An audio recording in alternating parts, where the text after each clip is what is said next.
उस प्रभु को पुनः स्मरण करते हुए हम वेद उपदेशों के ग्राह्य बने, ऐसा संभाव अपने जीवन में धारण करें। ओम स्वस्ति पंथा मनुचरेम सूर्या चंद्रमसा दिवा पुनर्गता ज्ञता जानता संगमे मही संगमे मही।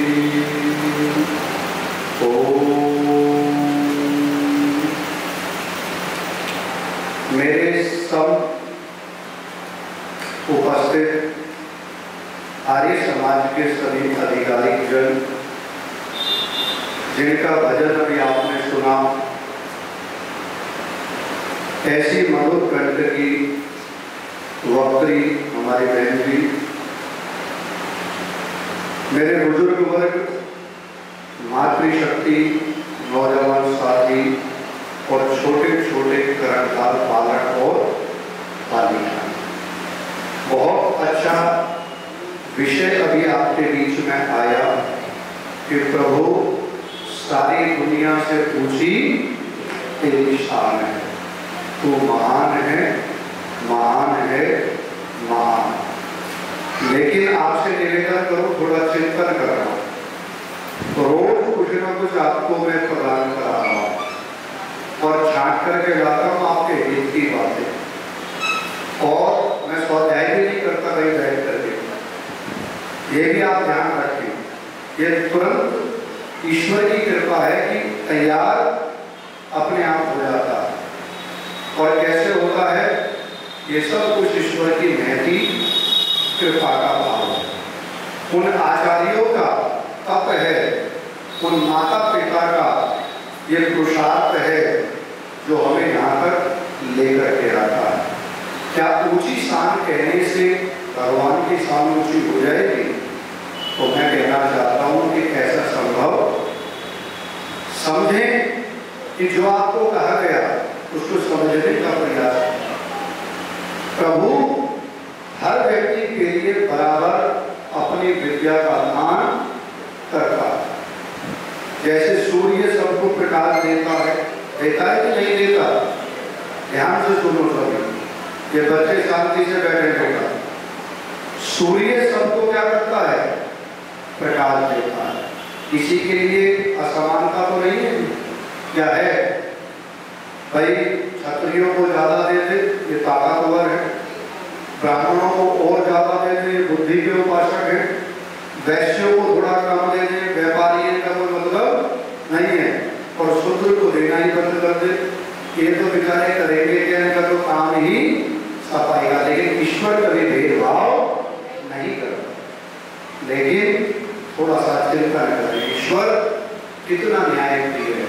देखो ऋग्वेद का मंत्र है और प्रथम मंडल का ही मंत्र है कि सोम से आहुतियां आप इंद्र देवता और सोम देवता के आधिपत्य में समर्पित करें। और क्या कहा कि सोमनः ऋष्यतः सखा। इसका मतलब क्या हो गया? सीधा सा समझने का प्रयास करें कि हे सोम, तेरा सखा, नह माने नहीं, ऋष्यतः अर्थात हे सोम, तेरा मित्र, तेरा सखा, तेरा बंधु कभी दुखी नहीं हो सकता। देखो कितनी बड़ी बात वेद ने कहती है। अब इसको समझना थोड़ा बहुत दीजिए। ये कैसे बात सिद्ध हो जाएगी कि भगवान का भक्त दुखी नहीं होता? दुख तो सब में होता है और दुख तो जरूर आता है। कौन सा ऐसा दिन है, कौन सी ऐसी समय की पराकाष्ठा जिसमें दुख प्रतीत ना हो? अभी कोई घटना हो जाए दुख होगा कि नहीं होगा? बोलो जी, होगा। कोई हमारा प्रिय हमारे बीच से चला जाए दुख होगा नहीं होगा? तो समझो अब जो मंत्र कह रहा है वो क्या कह रहा है, जो वेद कह रहे हैं वो क्या कह रहे हैं? ईश्वर आपको जगाना चाह रहे हैं, वो क्या बताना चाह रहे हैं कि हे सोम, तेरा सखा कभी दुखी नहीं होता। अब आप सोचो कैसे नहीं होता? वो तब नहीं होता जब ईश्वर को जान जाता है।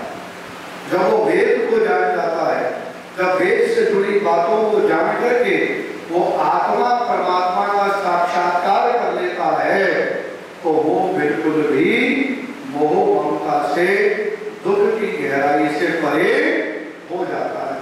और गीता में श्री कृष्ण महाराज इसी बात को कहते हैं कि तत्र को वहां कहा सोता इसी इति अर्जुना, कि अर्जुन जाने वाले का क्या दुख और आने वाले का क्या मोह करना है। ये आत्मा तो अजर अमर है, ये कभी नष्ट नहीं होती, ये कभी कटती नहीं है, इसे जल गीला नहीं कर सकता, इसे वायु सुखा नहीं सकती और इसे कोई शस्त्र काट नहीं सकता। तो मुझे डर किसका है। और जब इतनी बातों को, पदार्थ विद्या को मानव जान लेता है, तो वो उस सोम माने परमात्मा का सगा बन जाता है, वो उसका प्रिय बन जाता है, वो उसका मित्र बन जाता है। और कैसे भय से मुक्त होता है, तो एक छोटी सी घटना आपके बीच में रखना चाहता हूँ। और मैं बता देना चाहता हूँ कि जब परमात्मा पर भरोसा हो जाएगा, परमात्मा पर आपका विश्वास अड़ी हो जाएगा, और जब आप उसे अपना सखा, अपना मित्र मान लेंगे, तब आप बड़ी से बड़ी विपदाओं से, कष्टों से, संकटों से अपने आप दूर होते चले जाओगे। एक भौतिक मित्र भी हमारे जीवन में है, जैसे हम सब बैठे एक दूसरे के क्या हैं, भौतिक मित्र हैं, लेकिन हमारा आध्यात्मिक मित्र कौन है जी? बोलो जी, वो परमपिता परमात्मा।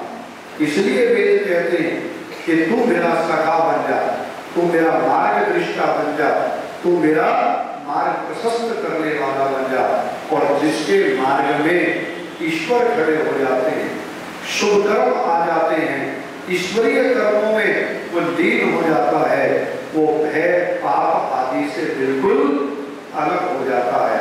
तो ये जो भौतिक मित्र है, ये तो साथ छोड़ देगा कठिनाई आने पर, लेकिन वो मित्र कभी साथ नहीं छोड़ता। और आपने भजन की 2 पंक्तियां पढ़ी होंगी, भजन तो बहुत बड़ा है कि दुख भी मुझे प्यारे हैं, सुख भी मुझे प्यारे हैं, छोड़ू मैं किसे भगवान, दोनों ही। जब भक्त इस विचार से, इस विधा से, इस पराकाष्ठा से आगे होकर के चलता है, तो वो सखा बन करके उसे भय से मुक्त कर देता है, पापों से मुक्त कर देता है, और उसके जीवन को प्रसन्नचित कर देता है। तब कहना चाहता हूँ कि हवाई जहाज बहुत ऊंचाइयों से उड़ता हुआ जा रहा, बहुत आगे गति कर गया, लेकिन रास्ता भी लंबा था। अचानक आपने अभी घटना सुनी होगी, एक क्रैश हो गया था अहमदाबाद में। ऐसे ही एक घटना उसमें हुई, उसके कुछ सिस्टम में कमी आई, अनाउंसमेंट हुआ, वो बताते रहते हैं, क्योंकि मैं भी कई बार गया हूँ अभी अहमदाबाद से ही, वहीं से जहाँ से क्रैश हुआ था लखनऊ की हमारी, जब गुजरात गए वो फ्लाइट थी, तो वो बताते रहते हैं कि आप पेटी बांध लें, और मौसम खराब है, आप सचेत हो जाएं। ऐसा ही कुछ वहाँ पर हुआ, और उसने जो गाइडर थे उन्होंने कहा कि अब आप सतर्क हो जाए, इसमें कोई प्रॉब्लम आ गई है, और हो सका तो ये 33,000 फीट की ऊंचाई से गिरने। अब जिसको ये पता लग जाए कि मृत्यु सामने खड़ी है, तो बताइए कि पहलवान भी कमजोर हो जाएगा, नहीं हो जाएगा? विद्यावान भी सुस्त हो जाएगा, धनवान भी कमजोर पड़ जाएगा, तो मृत्यु सामने आती है। सब अपने अपने इष्ट देवताओं को याद करने लगे, लेकिन उसी एरोप्लेन के अंदर, उसी यान के अंदर एक 9 साल की बेटी थी, जो सब कुछ सुनने के बाद, सबको देखने के बाद हंस रही थी, खिला रही थी, खेल रही थी और मुस्कुरा रही थी। कुछ हम जैसे सज्जनों ने पूछा, बुजुर्गों ने पूछा कि बेटा अभी तेरे कानों में ध्वनि आई कि सब गिर जाएंगे, मर जाएंगे, अपने परिवार से आज मिल नहीं पाएंगे, लेकिन तू रोने की बजाय, झटपटाने की बजाय, कष्ट होने की बजाय तू हंस रही है, मुस्कुरा रही है। माता सुनना ध्यान से, बहुत अच्छा लगता है ये धारण मुझे, और मुझे इतना अच्छा लगता है कि ईश्वर पर मेरा विश्वास कई लाख गुना बढ़ता चला जाता है। तब वो बेटी उत्तर देती है, जिसका सोम सका ऐसा हो जाता है, जिस पर विश्वास हो जाता है, जिस ईश्वर पर, जिस अग्नि रूप पर विश्वास भरोसा बैठ जाता है, तो चमत्कार देखना क्या होता है। वो पूछते हैं कि तू रो क्यों नहीं रही है, तो क्या कहती है वो कि मैंने सुना कि हम गिरेंगे, मैंने सुना हम नहीं बचेंगे, मैंने सुना कि हमें आज अपने परिवार से मिलन, परिवार से करने का अवसर नहीं मिलेगा, लेकिन मेरे लिए सबसे बड़ी बात है विश्वास की।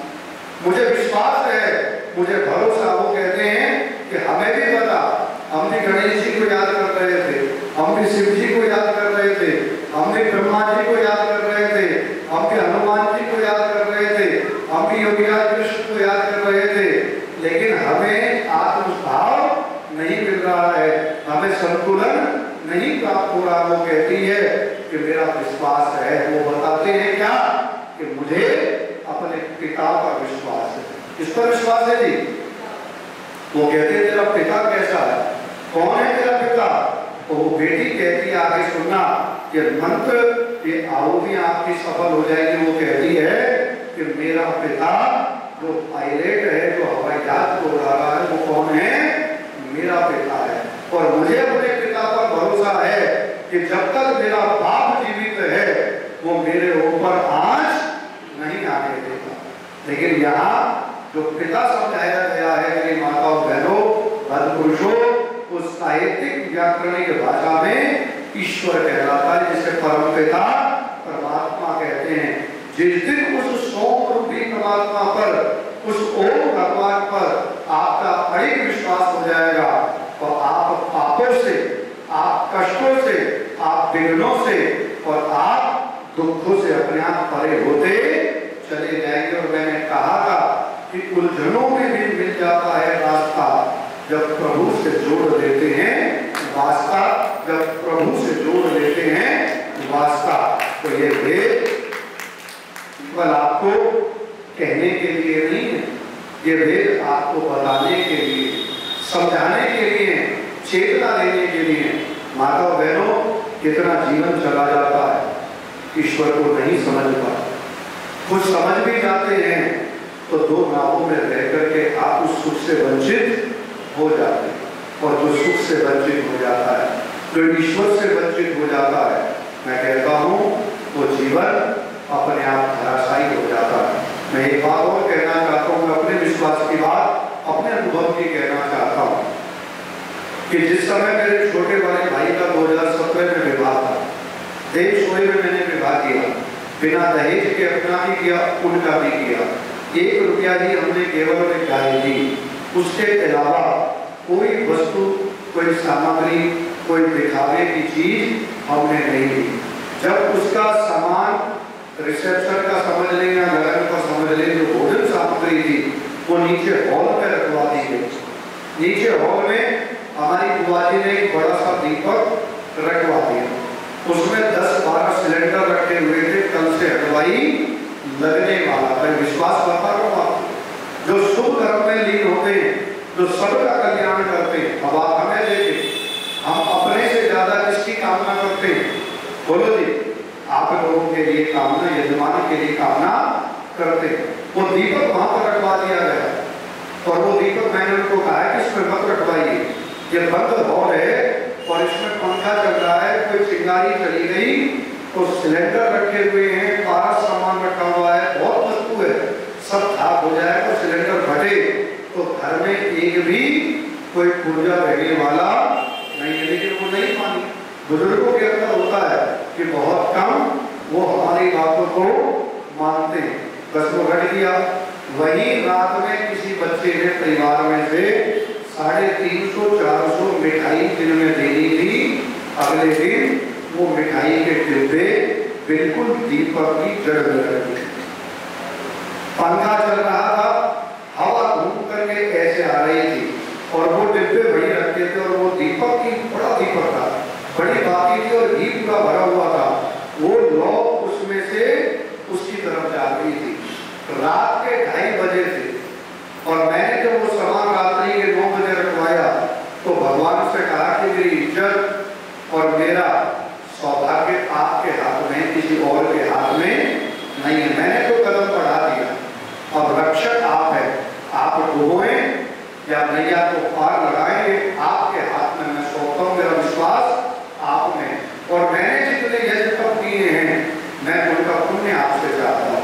बस इतना था कि 2:30 बजे अचानक आंख खुली, मुझसे रहा नहीं गया, मैंने चाबी ली, मैं गेट खोल करके ऊपर से 2 मंजिल से नीचे आया और आकर के मैंने जैसे गेट खोला, आप विश्वास मानना मेरे भाइयों, मेरी माताओं, बुजुर्गों, 4 डिब्बों में आग लग चुकी थी।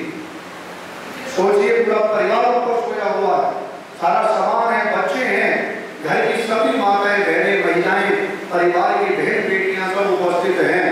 और अगर वो हादसा होगा तो आज आचार्य जी आपके बीच में व्याख्यान नहीं कर रहे होते। चिंता करके देखो, चिंता करके देखो। मैंने तुरंत उसको हटाया, पानी लिया, उसको बुझाया और उस दीपक को शांत किया और जाकर के 1 घंटे के बाद मैं निश्चित होकर के सोया। और अगले दिन का जो कार्यक्रम था, आप विश्वास माने, वो निर्विघ्न अपने आप संपन्न होता चला गया। और जब आप ईश्वर पर ऐसा बिलीव करोगे, भरोसा करोगे, और यहाँ सोम है ना रिश्ता सखा, जहाँ वो मित्र बन जाता है, जहाँ सखा को बना लेता है, जहाँ हम उसके सखा बन जाते हैं, वहाँ कोई कार्य अलभ्य, कोई कार्य असीमित और कोई कार्य पूर्ण होने से पहले समाप्त नहीं होता है। तो इसलिए वेद कहते हैं, और मैंने उस दिन भी बताया था कि जिसको ईश्वर की असीम अनुकंपा चाहिए, जिसको आशीर्वाद चाहिए, उसे उस परमात्मा पर भरोसा करना भी आना चाहिए। और जिस दिन आप ऐसा करके चलेंगे तो समझ लेना मेरा यज्ञ, मेरी आहुतियां सब अपने आप पूर्ण होती चली जाएंगी। तो ये थोड़े से विचार आपके बीच में मैंने रखे। जब मित्र बन जाता है ईश्वर, तो वेद कहते हैं, यजुर्वेद को पढ़ करके देखना कि जो मुझे भुला देता है मेरा ईश्वर कहता है। क्या कहता है? यजुर्वेद का 22वां अध्याय प्रारंभ है, और मंत्र के लिए कह रहा हूँ, ईश्वर स्वयं कह रहे हैं कि जो मुझे भुला देता है मैं ऐसे लोगों को भी भुला। आपने देखा है जब कष्ट उपस्थित हो जाता है यज्ञ करते, उपासना करते हुए भी, तो वो कब आता है कि हम एक सुख के लिए ईश्वर का त्याग कुछ क्षणों के लिए कर देते हैं। और जहाँ ऐसी प्रवृत्ति होगी तो मैं निवेदन करना चाहता हूँ, वहाँ दुखी दुख होगा, सुख की प्राप्ति नहीं होगी।